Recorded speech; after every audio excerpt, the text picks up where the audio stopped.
રાજ્યમાં અસહ્ય ગરમી પડી રહી છે અને આ આકરી ગરમીથી લોકો હેરાન પરેશાન થઈ ગયા છે।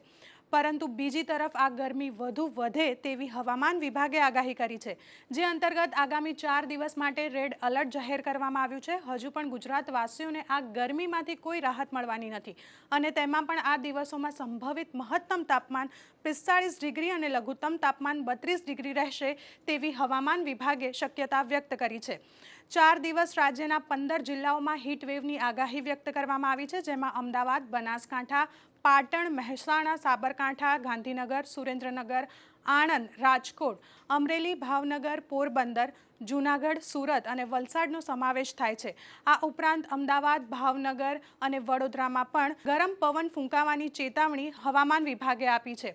આ અંગ દજાડતી ગરમીમાં શું કાળજી લેવી તેમાં આરોગ્ય વિભાગ દ્વારા કહેવામાં આવ્યું છે કે ગરમી પડે તે સમયે બને ત્યાં સુધી બપોરના 1 થી સાંજના 4 વાગ્યા સુધી લોકોએ બહાર ન નીકળવું જોઈએ અને ગરમીમાં સુતરાઉ કપડાં પહેરવા અને બને તો પાણીની બોટલ સાથે રાખવી જોઈએ। અને અમદાવાદમાં આ રેડ એલર્ટ દરમિયાન શહેરના તમામ અર્બન હેલ્થ સેન્ટર સાંજના 7 વાગ્યા સુધી કાર્યરત રહેશે।